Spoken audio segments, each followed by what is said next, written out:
No public comment. We have no one from the public in person. Is there anyone on the call this morning from the public who would like to make public comment? If so, unmute yourself and you have the floor. Hearing none, we'll move on. On today's consent agenda, we have items 1 through 10, and item 11 is being deferred. They have been approved by procurement, budget, OGC, legal, the business unit, VP and chief, and are ready for awards committee approval.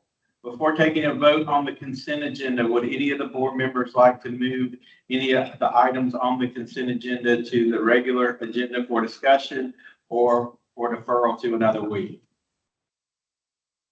Hearing none, may I get a motion to adopt today's consent agenda? I move it. Second. So that was Jordan with the motion and Ricky with the second. All those in favor of the motion, say aye. Aye. Any opposed? Hearing none, the motion is adopted. Our regular agenda, we have 5 items today, which is a little bit more than usual. So we will start with number 1. I need my papers in order here. All right. Item number 1 is a single source item. So we've asked that the staff put single source items on the regular agenda. So this is with water to Hatch Services and Commodities contract. Is there someone here from either procurement or business that can give us a quick overview of this item and why it's single source? Good morning, Daryl Brown here. I think we have Kent Williamson on the call. I'll speak up. Yeah, I'm here. I can hear you. I'm sorry. Yeah, so the Hawk is our instrumentation here on the wastewater treatment plants and some of the water plants as well. So once you put a Hawk instrument in place, it also has to have a controller that ties into our SCADA system. So the instrumentation itself is generally not interchangeable with other brands because of the associated controllers and the way that it ties into our SCADA system. So that's why we have to single source. That makes sense to me. Do any of the other board or committee members have any questions? Hearing none, I would entertain a motion to adopt regular agenda item number 1. So moved. Second.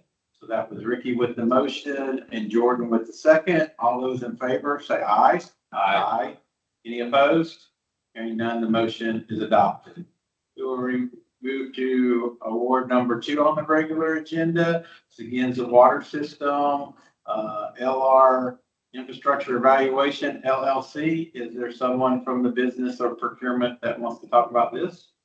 Yeah, Daryl Brown here. Justin Sensor should be on the call from the business to speak to this one. Good morning. I'm Justin Sensor. I'm the manager of engineering for our delivery and collection system. This SLRAT technology, it's an acoustical inspection technology that we use to look for blockages in our sewer collection system.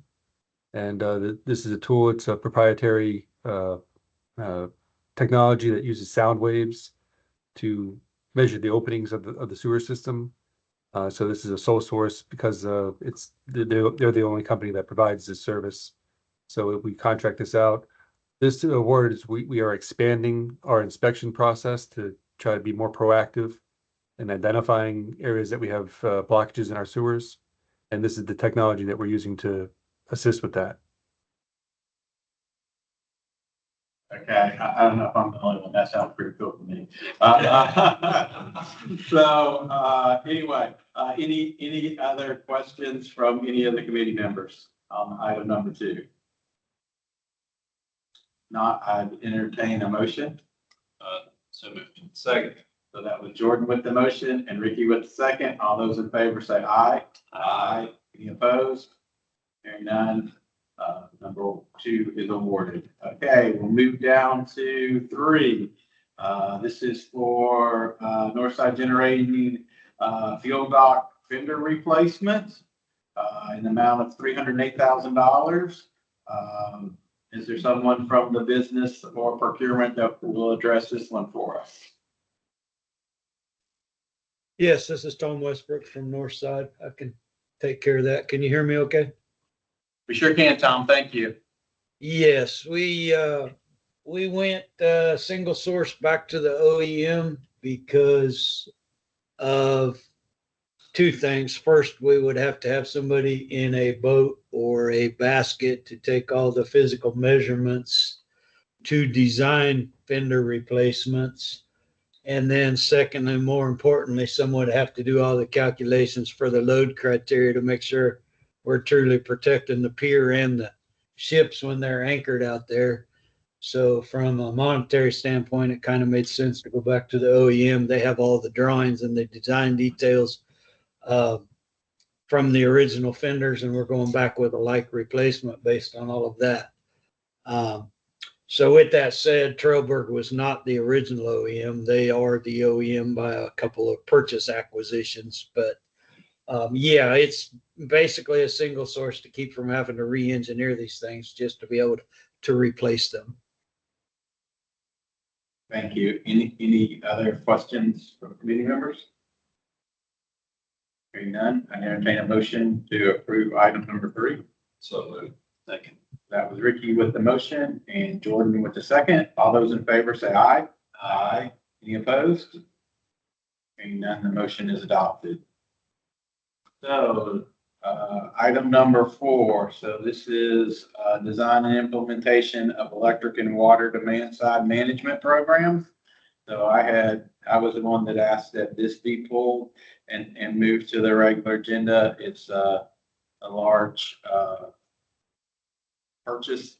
I have been told that there was a error in the amount of scope 3, the amount of $3,386,939.82 should be $3,289,164.90. Is that correct? Yes, that is correct, Ted. This is Angel Love. Okay, thank you. And so I assume that will mean that the new not to exceed amount will also reduce by the same amount. So that amount will be, instead of 22,633,107.63, that should be 22,535,332.71. Yes, sir. Okay. So, but please note that. My first question on this is that scope, item number 3 says non-road electrification program. So I'm sorry, I'm not familiar with the term non-road. See Brian over there shaking his head. So can somebody, Brian, can you explain what non-road means? Sure. So typically on-road is what you would expect for electric vehicles. Non-road is really fuel switching incentives for commercial businesses to go from fossil fuels to using electric equipment. So it's load building. Thank you. Now that makes perfect sense. Thank you. I appreciate that. One of the questions that I did have was of this $22.5 million, approximately what's the split between electric and water? It's roughly 56% electric and 44% water. On an annual basis, it's about 13.5 million on the electric side and 10 million on the water side. Thank you. And in our discussions we had before this, I was told that I just wanted to have for the minutes and the benefit of the other committee members. We have a new tool to base the how successful the programs are running, and we will be able to we have flexibility in these contracts that we can move money between different programs in different years as priorities change, and programs that are working better than others, we can focus our resources there. Am I correct in that rambling statement? Yes, sir. Thank you. Those were my questions on this. Did anybody else have any questions? Yes, I do. Okay. So in the write-up, it talked about regulatory requirements. So the PSC does require us to do some sort of emergency program. This is in response to that, correct? Yes, sir. Currently, 90% of our electric portfolio is covered in FECA as opposed to more like 50-50 in the past. So that 90% is for the next 5 years, because we're in the next 5-year FECA cycle as of this calendar year. Okay. So this gets you through the current FECA goals before you do the resetting. This contract will allow you to get through that period. Yes, because it's 3 + 1 + 1, and as long as the vendors are performing and we're getting what we need, then it will exceed through the 5-year FECA cycle. For the record, if you've never been through the FECA process, Brian can tell you all about it. For the record, you probably don't Don't want want to.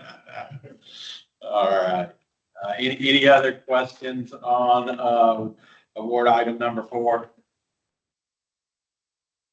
If not, I'd entertain a motion to approve award number 4 with the amended amounts as noted earlier. So moved. Second.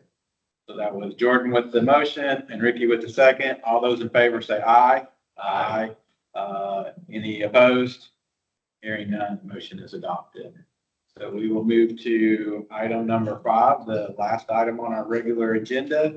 So this is a change order to PAL System, PAL Electrical System, Inc. For the St. John's 4 kV switchgear.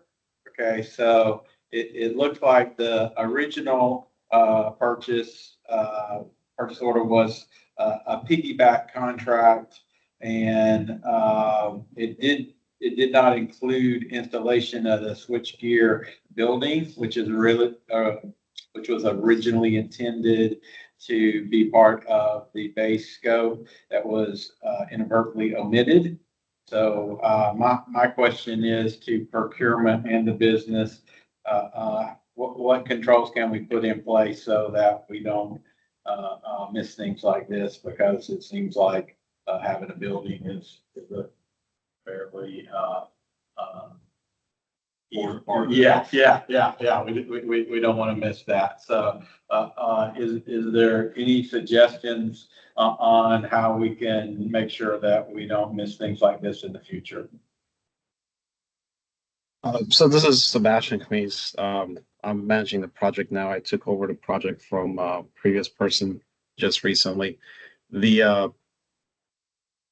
There's 2 components to this. So the purchase of the building was one of them. The intention was to have the building installed by the manufacturer. That way it will be warranted. The actual site where the building's being installed is being done by a separate construction contractor. In this case, it's a CNC Powerline, and they are starting construction today. The way it got admitted was because, in a way, it was thought that the contractor would install the building, not the manufacturer. However, after review, the correct thing to do here would be to have the manufacturer install the building. So this was just a simple mistake on our end that it was omitted. It was requested in the specifications, but Powell did not include that in their scope. Once we started getting into the or the construction phase where we were procuring construction services, we noticed that was missing, which is why we're requesting it right now. Okay, thank you. Any other questions on item number 5? Hearing none, I would entertain a motion. So moved. Second. So that was Ricky with the motion and Jordan with the second. All those in favor of awarding number 5, say aye. Aye. Any opposed? Hearing none, the motion is adopted. All right. One more thing. So we have a item 1 for additional information. So this is an award that is above our threshold for approval that will have to go to the board for approval. And so This is just being put into the, packet today for everyone's, information, but no action is needed on our part. All right. So today we have, approved consent agenda items 1 through 10 and regular agenda items 1 through 5 for the July 10th, 2025 meeting. Is there any other business that needs to come before the awards committee this morning? Real quick, Yes. on the informational item, the board did approve that back in August of 24, just for the record. Okay, thank you. That's already been- Okay, thank you. Any other information, any other things that we need to bring before the committee this morning? Hearing none, I will adjourn the meeting, and I do apologize for being a few minutes late. Thank you, everyone. See you next week. Or Yeah.